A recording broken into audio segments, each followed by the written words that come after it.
A rádio e a TV Brasil Espírita apresentam Aprendendo com Jesus.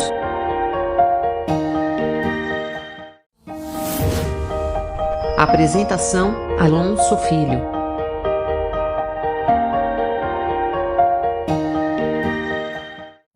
Está começando mais um programa Aprendendo com Jesus, aqui pela RBE, Rede Brasil Espírita, Rádio e TV Brasil Espírita. Você já está inscrito no canal, no nosso canal do YouTube?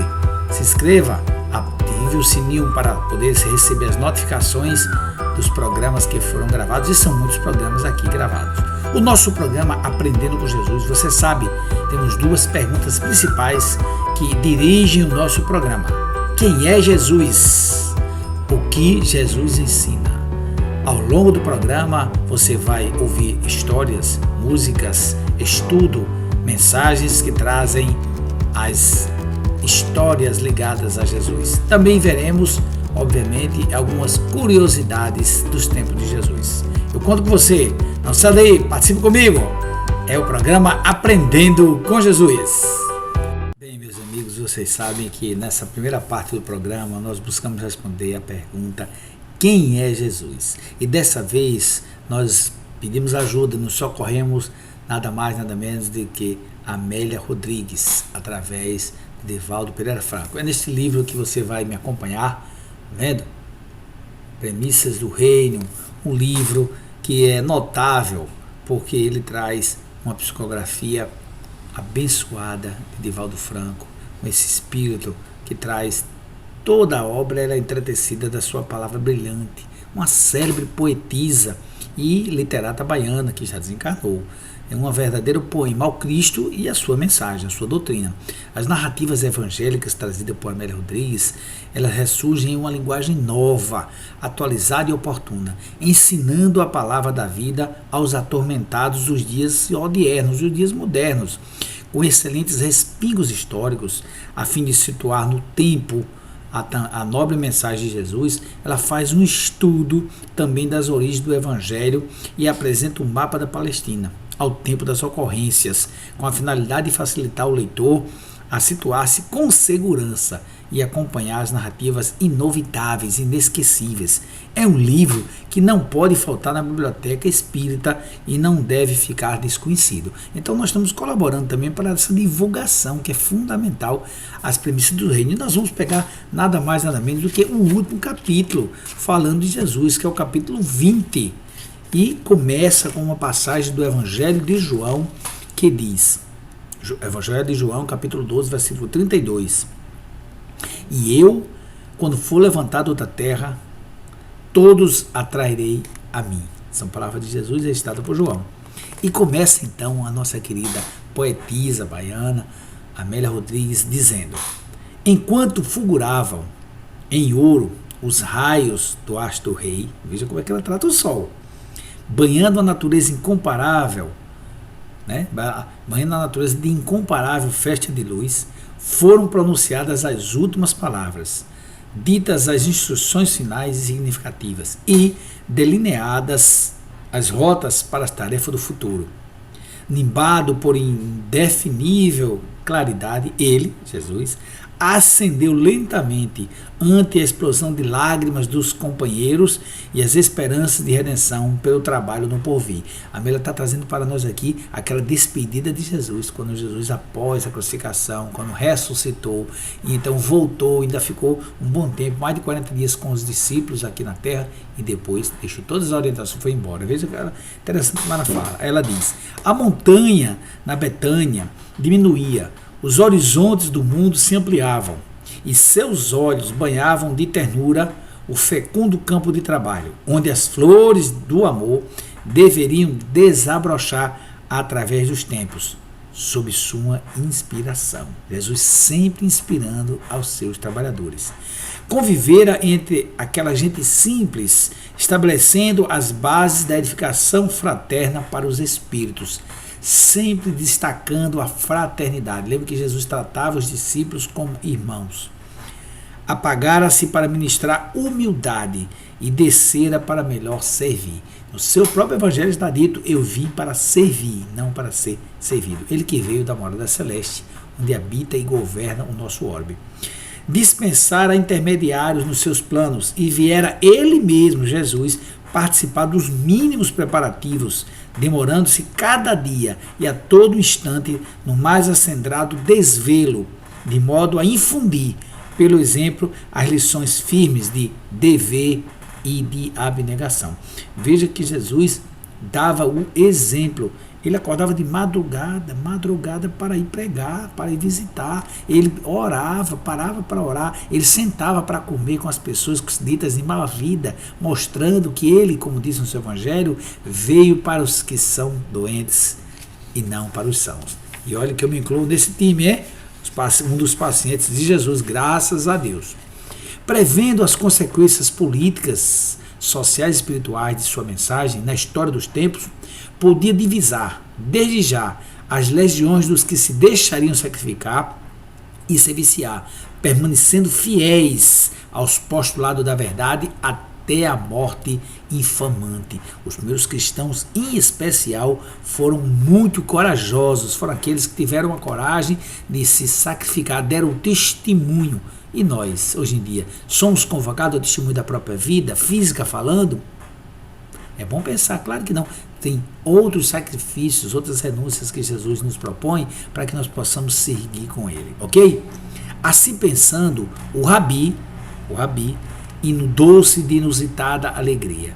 Os conquistadores preparavam soldados e mercenários, infundindo terror, e utilizavam-se das estratégias bélicas estabelecidas pela impiedade, pela espionagem e pela traição. Combatiam corpos, espoliavam cidades, esmagavam as aspirações dos povos enfraquecidos. Olha que isso são os conquistadores terrenos. Ele, Jesus, chegara anônimo e partira espinzeado. Legara, porém, aos que ficaram confiantes, a armadura da paciência, as armas do amor, a estratégia do bem, incessante e infatigável. Vou repetir, porque isso é linda, essa passagem. O que Jesus deixou para nós. Olha que interessante, para aqueles que confiavam e confiam na sua palavra, na sua autoridade, que sabem que podem contar com Cristo. Ele deixou para nós a armadura da paciência, a arma do amor e a estratégia do bem incessante e infatigável. O campo, talvez, muitas vezes juncado de cadáveres dos seus legionários que se dariam ao sacrifício, mas que jamais sacrificariam outro. Quem é discípulo de Jesus é mais fácil de sacrificar do que sacrificar o outro, porque o amor não sacrifica o outro. O amor aconselha a permitir a ofensa, mas não ser o ofensor. Permitir no sentido de que acolher aquele que ofende, porque quem ofende e trata mal não está bem. Quem está bem não trata mal ninguém. E quem está com Jesus está bem, independentemente da situação e da dificuldade que passe. Oferecera-lhes os instrumentos desconhecidos até então, da concórdia e da mansidão. Inauguraram um estranho e singular modo de combater, o combate da não violência. O combate da não violência. Jesus inaugura com essa forma de agir, com a concórdia e com a mansidão. Por isso que ele disse: aprendei de mim, que sou brando e humilde de coração. Para ele, por essa razão, no entanto, aparentemente não houve lugar. Todavia, das lições vivas e incorruptíveis do seu amor, brotaram bênçãos e punhado de espíritos, revestidos de vestes carnais, que ficavam na retaguarda, paulatinamente, devagar, pouco a pouco, alcançariam os altos e inamovíveis objetivos a conquistar logo mais. Era um singelo o pólen, que entretanto fecundaria a humanidade inteira, venceria as distâncias e os tempos. No infinito das horas, chegaria o momento da comunhão final com os amados e o triunfo total sobre as misérias que convulsionavam as mentes e os corações. A comunhão com Jesus é uma questão de tempo, é aquele, por isso que ele diz: aquele que perseverar até o fim será salvo. E salvo aqui entenda-se na forma como Emmanuel nos ensina no Consolador, a autoiluminação. Recordou-se daqueles homens e mulheres arrancados dos seus quefazeres diários para a incomparável jornada do socorro fraternal. Nem eles mesmos se aperceberam da significação profunda do abandonar tudo e segui-lo. Acarinharam meses a fio, estranhas e ingênuas esperanças, lutaram entre si, disputando primazia, sonharam quiméricos triunfos, aspiraram a honrarias banais. Agora, lentamente, aclaradas essas interrogações que perturbavam a faculdade de raciocinar e nublavam os seus sentimentos vacilantes, podiam pressentir a elevada responsabilidade de que se encontravam por fim investido. Então, no começo, os discípulos tinham aquela ainda ilusão, achar que era o poder terreno que ia prevalecer, né? Tanto é que eles ficavam, no final, quando Jesus estava já se despedindo para o grande sacrifício, para a ida que ele já tinha anunciado, eles ficaram brigando entre si para ver quem era o maior. Tanto é que Jesus foi e lavou os pés de todos. E esses pés, no sentido, um dos sentidos, para quem estuda, essa profundidade, estuda um pouco mais profundo as letras bíblicas, as escrituras, sabe que pés também tem um significado de sentimentos. Então Jesus lavou os sentimentos, mostrando que aqueles sentimentos pequenos de inveja, de disputa, de discórdia não deveriam prevalecer no coração daqueles que o deveriam seguir. Ok? Então, veja bem, sairiam pela terra qual discreto perfume de poderosa impregnação, e por onde passassem, sem o perceberem, deixariam sinais inapagáveis. Escolhera-os de diversas procedências, corações comprometidos com os vários mistérios do dia a dia. Jesus buscou gente do dia a dia, do campo, do povo. Aquele que deveria segui-lo devia ser pessoas com um coração simples, sem grandes honrarias, sem busca de vaidade, em que pese haver entre eles tudo, mas Jesus estava trabalhando essa transformação. A uma mulher habituada aos coxins de seda e à sedução oferecera valor e forças para, renovada, ser exemplo vivo da vitória do Espírito sobre a carne putrescível. Aqui ele fala, a gente sabe, de Madalena, a transformação fundamental, uma das transformações mais importantes que se tem notícias. Por exemplo, Paulo houve uma grande transformação, mas Paulo já estava seguindo a lei, né? A lei mosaica, mas estava seguindo os mandamentos, né? Nós sabemos que o Antigo Testamento tem a sua continuidade no Novo e que tem a continuidade na doutrina espírita. Tudo representa a vontade de Deus, enquanto que Madalena estava desviada total do caminho. Ao encontrar-se com Jesus, acertou totalmente o caminho. E ele diz, a Amélia Rodrigues continua na sua fala, falando de Jesus no capítulo 20, aqui neste livro, As Premissas do Reino. Tocara jactancioso, doutor da lei, ensejando-lhe penetração profunda no complexo mecanismo dos renascimentos purificadores. Acenara a um administrador fiel as esperanças do reino, restituindo-lhe a filha enferma, em eloquente atestado sobre o valor da saúde espiritual. No anterior, doutor da lei, ele está mostrando essa modificação. Uma das prováveis pessoas aqui é o apóstolo Paulo. E aqui a seguinte, o Jairo, que ele conseguiu restabelecer a saúde de Jairo, né, que era chefe da sinagoga. Confundiram o verbo simples e as atitudes tão desataviadas, os hipócritas mentirosos, os enganadores e os que se compraziam na malversação dos valores de toda a natureza. Os amigos íntimos, comensais de toda hora, escolheram-os entre as funções modestas do povo, adestrando em regime de austera disciplina e incessante afeição para as lutas intermináveis da dedicação sem limite. Olha que são duas palavras fortes que Jesus dedicava aqui. Disciplina, sim, mas também com afeição. É o que a gente pode, inclusive, utilizar na nossa vida e com nossos filhos. Disciplina, mas também afeição. Afeição, mas também disciplina. São bases para as lutas do dia a dia. Sabia que a sua voz eles a levariam cantando, suarentos e trópegos, mas resolutos e conscientes, a todos os espíritos, lenindo as terríveis ulcerações que minavam o organismo da humanidade.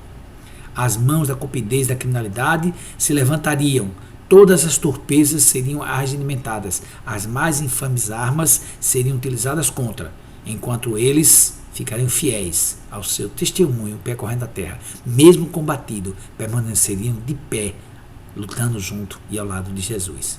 Podiam vislumbrar as labaredas e as cruzes, os animais e os gládios, as crueldades ímpares, as perseguições implacáveis que movimentariam contra eles, sem lhes diminuir o ânimo, nem lhe quebrantarem a coragem, pois se sustentavam na igreja da revelação, assentada na rocha firme da verdade, com a argamassa do seu sangue e o selo da sua ressurreição, ficando reservado ao futuro o resultado do seu exílio por amor. Veja que aqui Jesus destaca a revelação da lei de Deus, a verdade trazida na sua própria vida, o seu sangue com sinal de sacrifício e de renúncia em prol de todos nós, e a sua ressurreição, demonstrando que a morte não existe, que somos espíritos imortais. Jesus veio fortalecer essa convicção. Já parou para pensar nisso? A importância da ressurreição de Jesus na nossa vida, de mostrar que nós não morremos, meus irmãos. Mesmo na dificuldade, precisamos lembrar disso, e em especial na dificuldade. Quando alguém perde um parente, perde o convívio com um ente querido, lembrar de que Jesus ressuscitou. E ele disse, aquele que crê em mim, vive, haverá ressurreição. Não a ressurreição apenas do corpo físico, mas a ressurreição no sentido de ir para o mundo da vida imortal de verdade, que é a vida eterna. Quando nós ascenderemos, através do esforço do despertar das nossas virtudes, nós ascenderemos para o mundo maior, onde nós podemos ser realmente chamados filhos de Deus, quando o nosso coração estiver puro. Porque disse Jesus na bem-aventurança que está no Sermão do Monte, bem-aventurados os puros, porque verão a Deus. É a proposta para todos nós. E aqui ele diz, o Cordeiro, Amélia continua falando, isso é Amélia Rodrigues falando de Jesus, falando quem é Jesus para nós. O Cordeiro confraternizaria com o lobo, e o joio cederia lugar ao trigo, esflorescendo a gleba humana com as bênçãos da paz integral. Glória a Deus nas alturas, paz na terra, boa vontade para com os homens. Entoavam as vozes angélicas, saudando o Rei Excelso, que chegava ao solo do Altíssimo. Essa é uma frase, inclusive, que está narrada no Evangelho de Lucas, a saudação que os anjos fazem quando Jesus nasce em Belém. Não é? Glória a Deus nas alturas, paz na terra, boa vontade para com os homens. O divino amigo, além da esfera de sombras em que ficaram os homens embrulhados em paixões e ansiedades, com espírito túmido de confiança, abriu os braços e toda harmonia balbuciou, pensando naqueles que o seguiriam através dos tempos.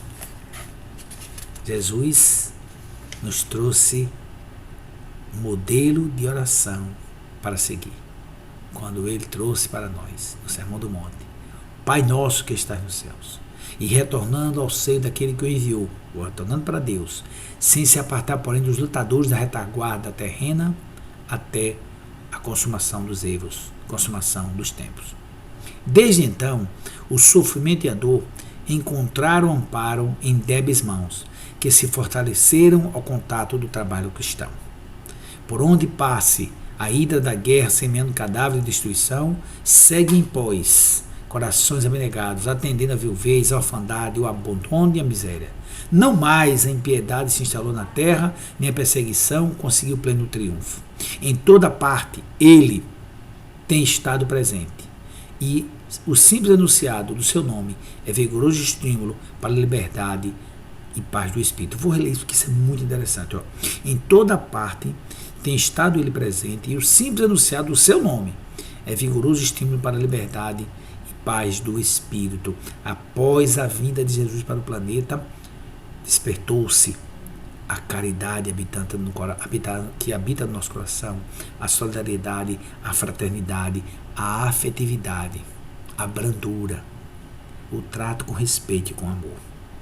E conclui então nossa querida Amélia Rodrigues, através de Divaldo Franco, nesse livro maravilhoso, Premissas do Reino. Olha que interessante, Premissas do Reino, conclui dizendo: não triunfando no mundo, Jesus venceu todas as vicissitudes e estabeleceu as balizas do novo mundo da humanidade feliz, em cuja construção estamos unidos todos nós, desencarnados e encarnados, no exercício da aprendizagem e vivência evangélica. Eu vou deixar claro, a vitória não é à toa que Jesus disse: Meu reino não é deste mundo. Porque ainda nós não estamos preparados como estaremos com o nosso esforço diário, com o apoio de Jesus, nossos amigos espirituais, de todos aqueles que se esforçam para que nós tenhamos uma vida reta, fazendo a vontade de Deus. Nós todos chegaremos a esse mundo novo da humanidade feliz. Mas é preciso lutar, é preciso que eu, você e cada um de nós façamos a nossa parte. Começando pela autotransformação, vencendo as nossas, as nossas imperfeições, as nossas tendências inferiores, as nossas paixões pequenas, para buscar o reino de Deus em nós. E como ele diz, no exercício, como ela diz, a Amélia Rodrigues, no exercício da aprendizagem e vivência evangélica. Precisamos aprender o Evangelho, precisamos meditar sobre ele, mas acima de tudo, precisamos vivenciá-lo. Este é um pouco da ajuda da Amélia Rodrigues para nós entendermos quem é Jesus. Estamos concluindo a primeira parte, daqui a pouco, depois da música, nós vamos ouvir uma música, nós então ouviremos a segunda parte, estudaremos a segunda parte, o que Jesus ensina. Falaremos um pouco sobre a sua mensagem. Não sai daí, continue conosco, este é o programa Aprendendo com Jesus. Vamos ouvir música! Meus irmãos e minhas irmãs, diante da situação que está acontecendo no nosso país, situação, diga-se de passagem, temporária, mais séria, que precisa de muita atenção, eu resolvi contribuir com uma canção. Canção que foi feita de ontem para hoje, por isso que ainda está aqui no computador, vou precisar estar lendo para cantar. O refrão você vai aprender comigo. E a ideia é trazer uma canção com as principais dicas de prevenção para que a gente possa juntos contribuir para combater vírus, o coronavírus e acima de tudo desenvolver entre nós a união. Ok? Vamos lá? O nome da música é Não Dê Carona pro Corona.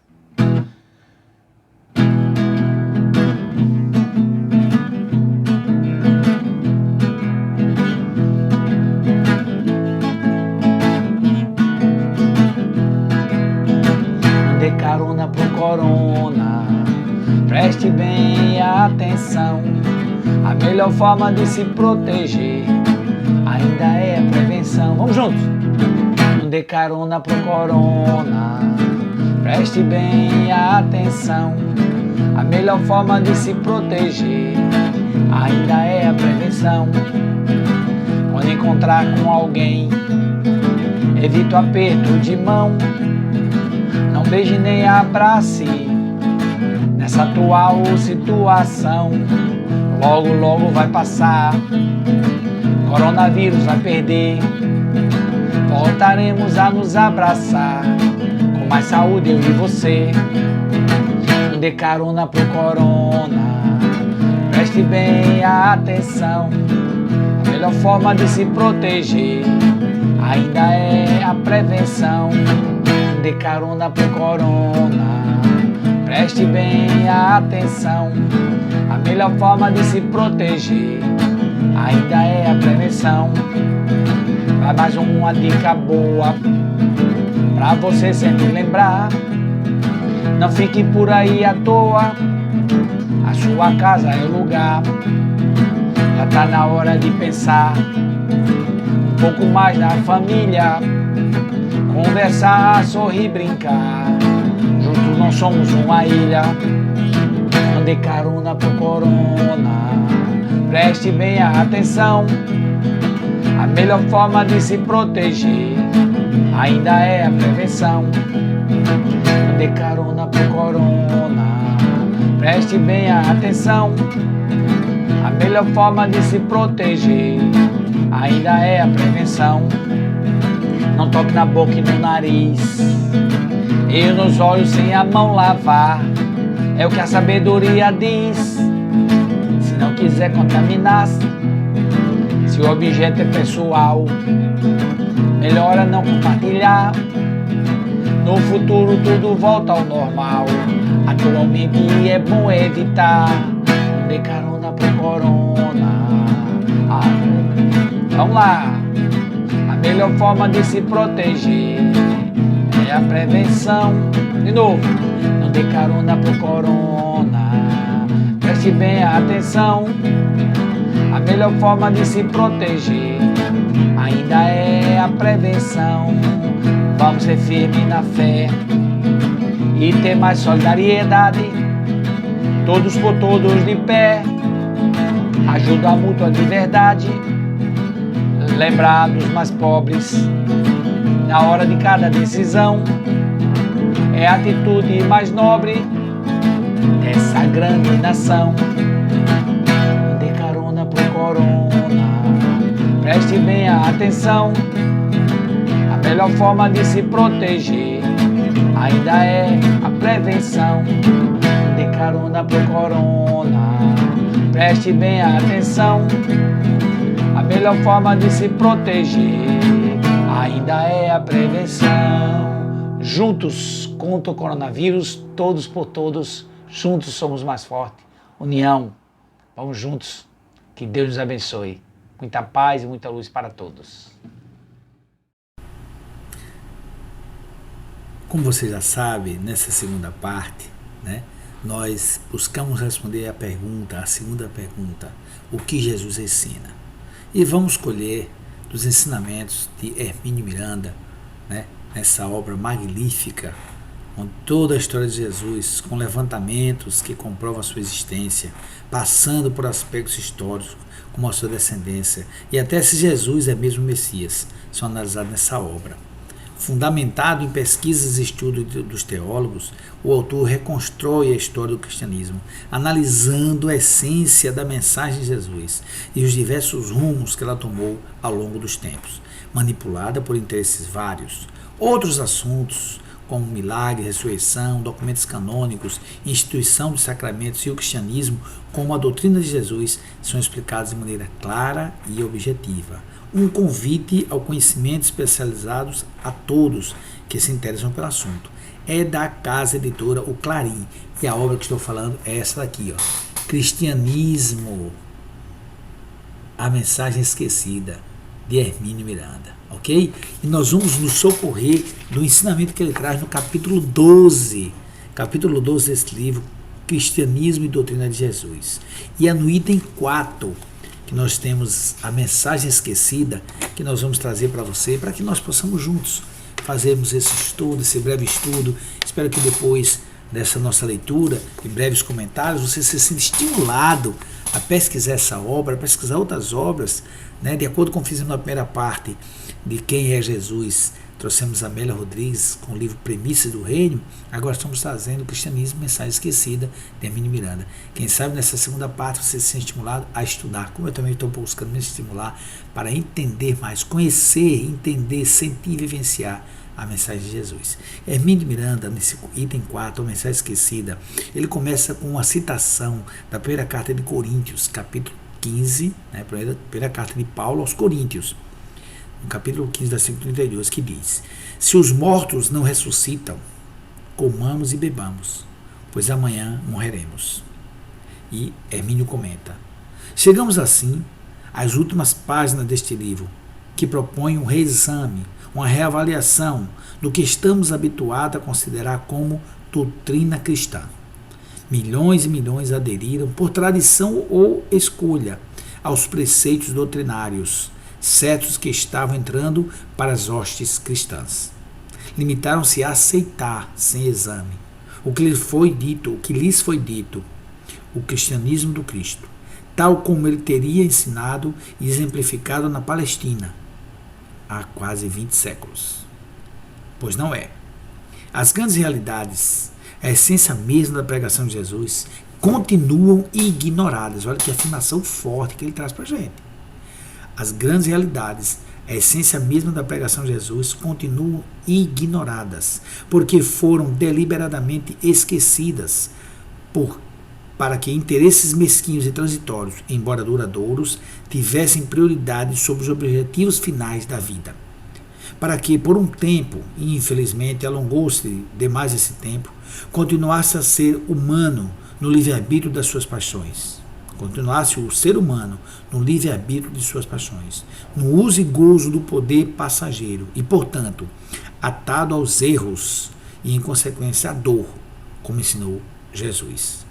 O majestoso Espírito que veio nos trazer essa mensagem inovadora e testemunhá-la perante os olhos atônitos do mundo com a sua morte, continua incompreendido para muitos. olha, continua incompreendido e para muitos incompreensível.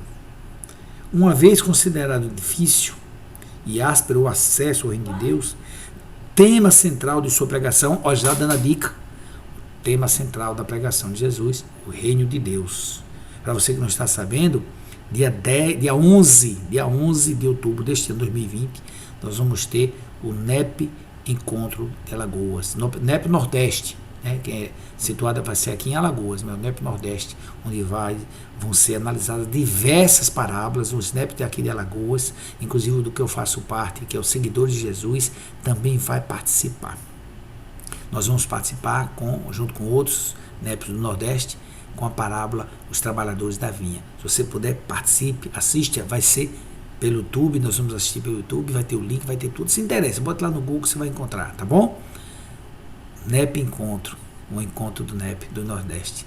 E vários NEPs do Nordeste que vão estar trabalhando essas mensagens de Jesus. E a base total das parábolas, principalmente Jesus destaca, como diz Hermínio aqui, é o reino de Deus.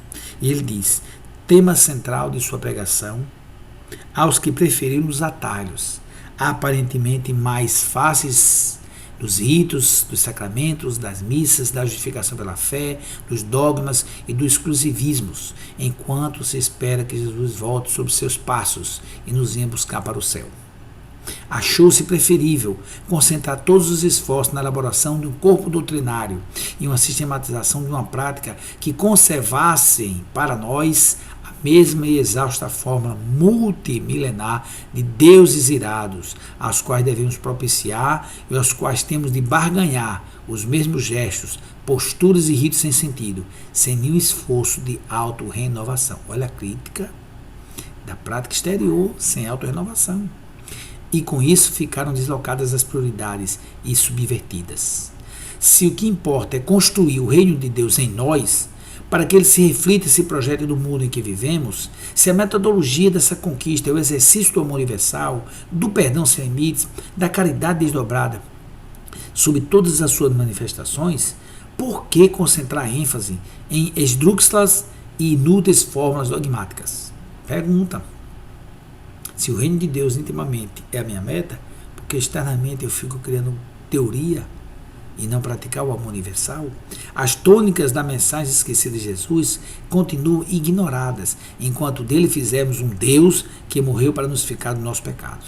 O reino de Deus deixou de ser uma realização pessoal, uma conquista, um trabalho íntimo de autorrealização para depender do arbítrio daquele que, em nome de Jesus, se senta num trono, como herdeiro em linha direta de uma dinastia dos delegados divinos na terra, o que também é incongruente, pois ele já não nos teria redimido.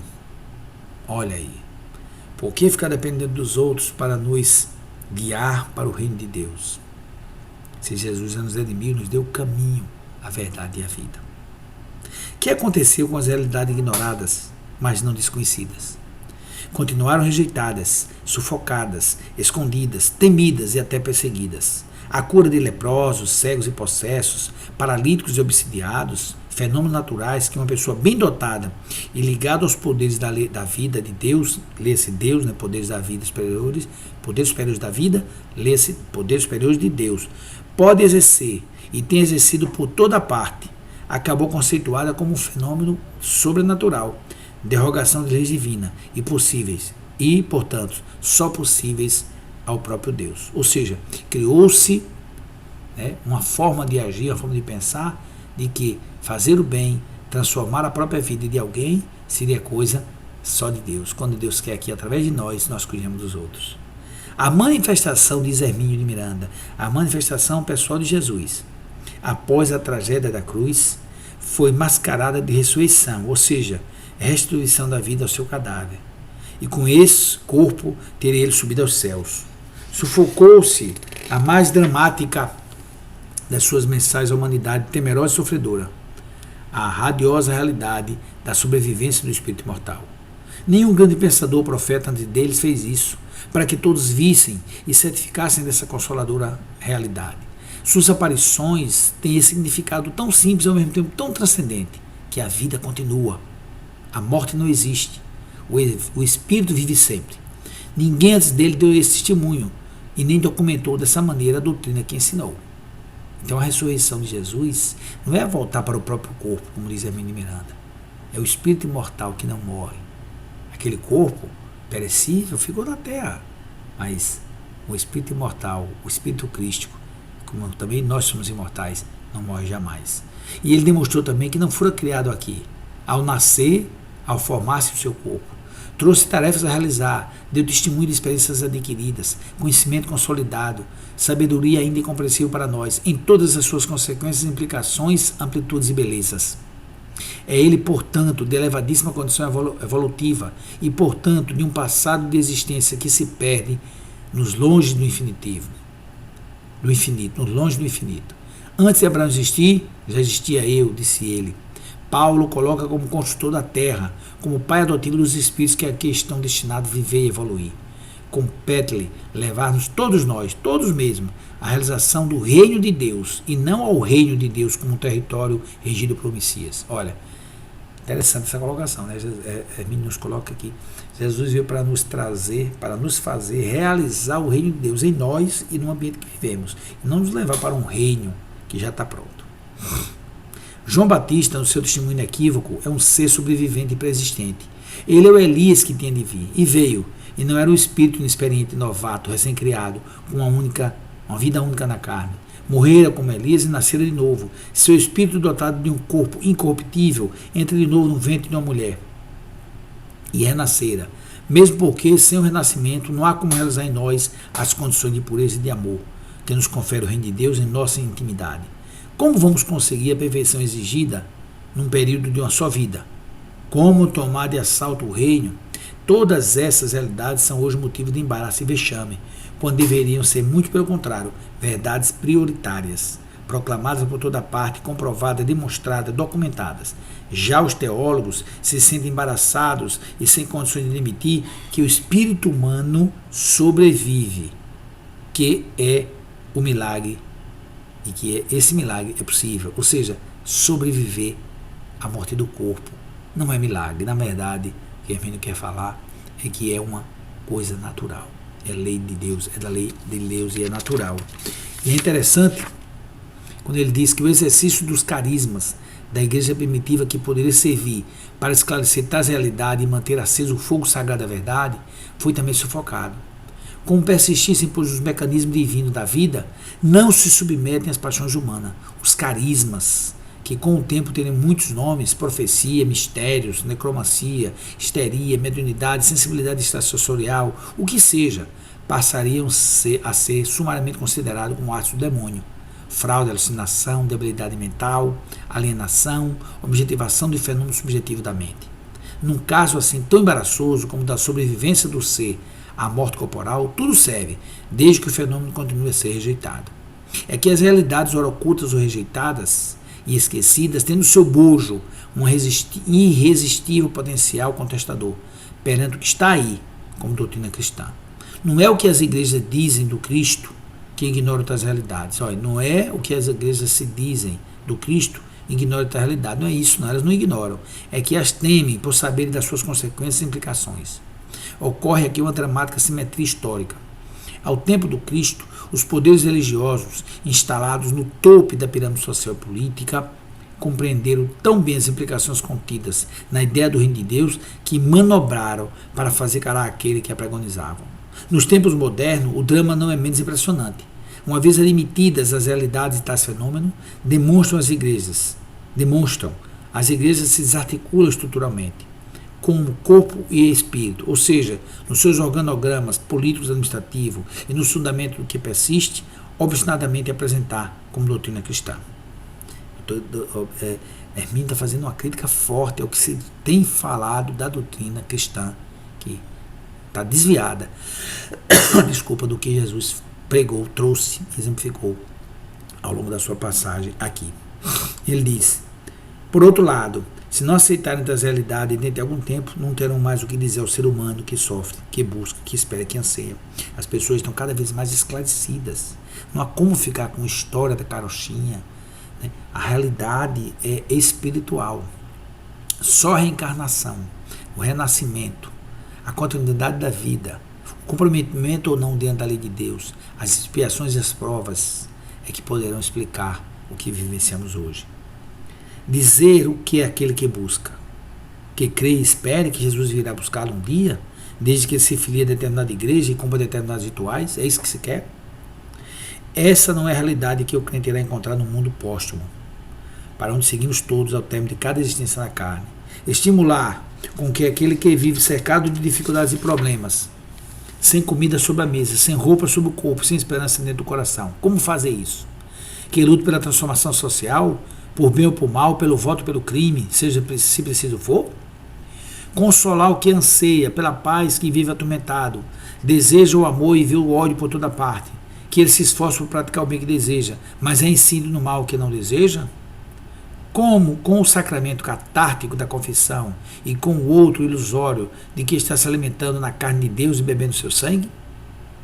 Embora muita gente não tenha percebido e não queira perceber, o embaraço e o vexame estão nessas e em outras perguntas, para as quais as respostas vão ficando cada vez mais vagas e imprecisas, hesitantes e sem convicção, precisamente porque falta o apoio insubstituível da verdade.